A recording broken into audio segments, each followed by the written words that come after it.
সিজদাতে চোখ খোলা নাকি বন্ধ রাখতে হয়? শুক্রবার মারা গেলে তার জন্য কি পরকালে হিসেব সহজ হয়? সিজদাতে চোখ খোলা রাখবেন নাকি বন্ধ রাখবেন? উত্তর হলো, সিজদা এবং পুরো নামাজ জুড়েই চোখ স্বাভাবিকভাবে রাখাটাই হলো সুন্নাহ। কারণ নবী করিম সাল্লাল্লাহু আলাইহি ওয়াসাল্লাম চোখ বন্ধ রাখার কোনো নির্দেশ দেননি বা তিনি রাখতেন বলে কোনো প্রমাণ নেই।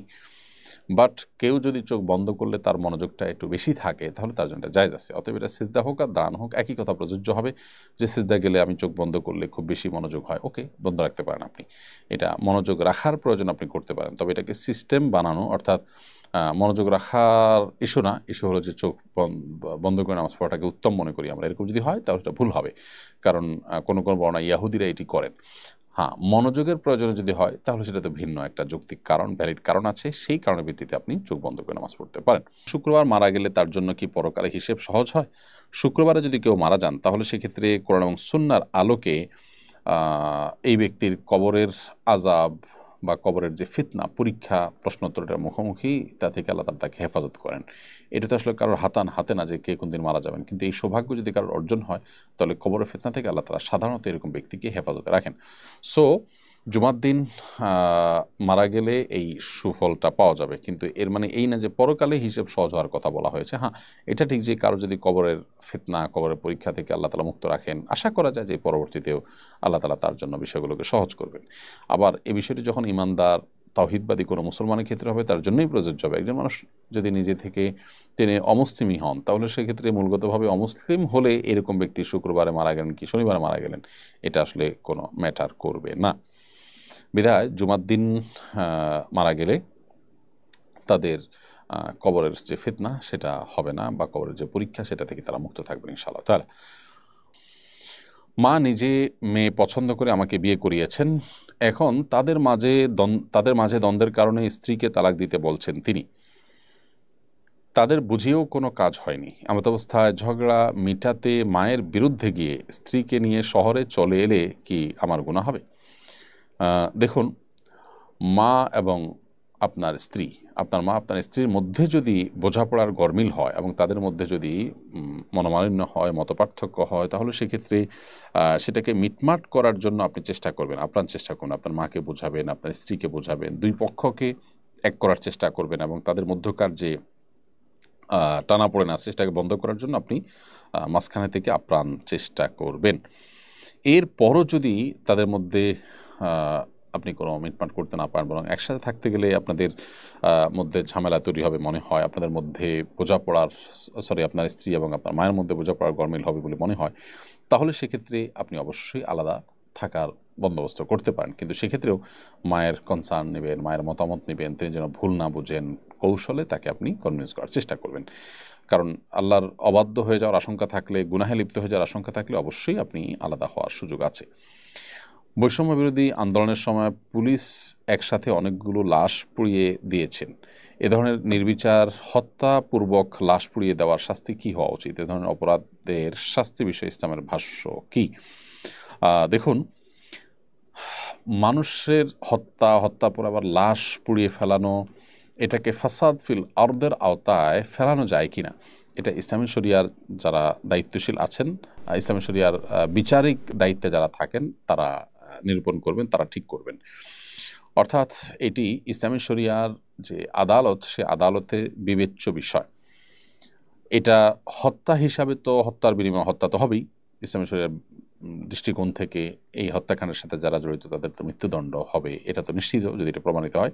আবার সেই সাথে লাশ পুড়িয়ে সেটাকে নিশ্চিহ্ন করার চেষ্টা, ত্রাসের সৃষ্টি করা, এগুলোর কারণে ফাসাদ ফিল আরদ বা জমিনে ফাসাদ সৃষ্টি করা, জমিনে ত্রাসের সৃষ্টি করা, এই অপরাধের অধীনে শাস্তি দেওয়া যেতে পারে। সেই ক্ষেত্রে শাস্তি যেটা হবে সেটা হবে খুবই ভয়াবহ, সেটা হবে হাত এবং পাও বিপরীত দিক থেকে কাটা, অথবা দেশান্তর করা, অথবা আপনার শুলে চড়িয়ে মৃত্যুদণ্ড কার্যকর করা। খুব ভয়াবহ শাস্তির কথা বলা হয়েছে যদি ফাসাদ ফিল আরদ করে। সেখানে ফাসাদের ধরন কি, তার আপনার ক্যাটাগরি কি, ফাসাদ কোন লেভেলের পৌঁছাইছে সেটা নির্ভর করবে সংশ্লিষ্ট আদালতের বিচারক। তো এই জন্য এই বিষয়গুলো আমরা মৌলিক নীতিমালা বলতে পারি, কিন্তু স্পেসিফিক বিধান সংশ্লিষ্ট আদালতের বিচারক ইসলামী শরিয়া অনুযায়ী বিচার যখন হবে তখন তিনি বিশ্লেষণ করে সিদ্ধান্ত দিবেন। আমি একজন ভর্তি পরীক্ষার্থী, আন্দোলনের পর থেকে ফোনে রাজনৈতিক ব্যাপারে এতটাই আসক্ত হয়ে গেছি যে পড়াশোনায় মনোযোগ দিতে পারছি না, এমনকি নামাজ থেকে দূরে চলে যাচ্ছি। এমন অবস্থায় কি করতে পারি? মাশাআল্লাহ, খুবই প্রয়োজনীয় এবং গুরুত্বপূর্ণ একটি প্রশ্ন। প্রিয় ভাই, এটা খুবই চিন্তার বিষয় যে আপনি একজন শিক্ষার্থী হিসাবে শিক্ষার যে ট্র্যাক সেখান থেকে আপনি সরে গেছেন। যদি ব্যাপারটি এমন হয় যে আপনার পড়ালেখা করে আপনার জীবনে মানুষের জন্য যতটা কল্যাণ সাধন করতে পারবেন তার চাইতে এখন যে ভূমিকা আপনি অবতীর্ণ হয়েছেন এর মাধ্যমে আরও বেশি কল্যাণ সাধন করতে পারবেন, এরকম যদি আপনার মনে হয়, অবশ্যই আপনি এখন যে আপনার ভূমিকা আছে সেটা চালাবেন। কারণ গতানুগতিক এই পড়াশোনার যে আসল উদ্দেশ্য নিজে সমৃদ্ধ হওয়া, মানবতার উপকার করা, সেটা যদি আপনি আগে থেকে করতে পারেন, পড়ালেখা করে যা পারবেন তার চেয়ে এখন বেশি করতে পারেন, অবশ্যই আপনি সেটাকে প্রায়োরিটি দেবেন। কিন্তু ব্যাপারটা যদি সেরকম না হয়, আপনার ভূমিকাটা যদি সেই লেভেলের না হয়, আপনি জাস্ট একজন অ্যাক্টিভিস্ট, তাহলে সেক্ষেত্রে আপনার শুধুমাত্র এই জাতীয় ফোন সংবাদ, এই জাতীয় নিউজ সংবাদ, এই জাতীয় আর্টিকেল, ফুটেজ এবং রিপোর্ট, এগুলোর পেছনে আপনি পড়ে থেকে সারাদিন পার করে ফেলেন, তাহলে অবশ্যই সেটা উচিত হবে না। বিকজ আপনি পড়াশোনা করে সমৃদ্ধ হয়ে আরও বেশি কাজ করতে পারবেন। এখন যেটা করছেন সেটা আসলে আপনার জাস্ট একটা নেশায় পরিণত হয়েছে, জাস্ট এটা টাইম পাসে পরিণত হয়েছে, জাস্ট এটা একটা আপনার ব্যক্তিগত কি বলে এটাকে মানে আপনার একটা হবিতে পরিণত হয়েছে। ব্যাপারটা এরকম না যে আপনার এই অ্যাক্টিভিটিসের উপরে অনেক কিছু নির্ভর করছে। এরকম যদি না হয় তাহলে সেক্ষেত্রে আপনার আসক্তি থেকে বেরিয়ে আসার জন্য আপনাকে সংগ্রাম চালাতে হবে। এবং এই জাতীয় আসক্তি থেকে বেরিয়ে আসার জন্য পৃথিবীর অনেক সংশ্লিষ্ট বিষয় বিশেষজ্ঞগণ অনেক পরামর্শ দিয়েছেন, সেগুলোকে আপনি আমল নিতে পারেন। আল্লাহ তাআলা আপনাকে রহম করুক এবং অনুগ্রহ করুক, আমরা সে দোয়া করি। শরিয়া আইন নিয়ে পক্ষে বিপক্ষে অনেক কথাবার্তা চলছে। কেউ যদি শরিয়া আইন অপছন্দ করেন তার ধর্মীয় অবস্থান কী হবে? খুবই গুরুত্বপূর্ণ প্রশ্ন।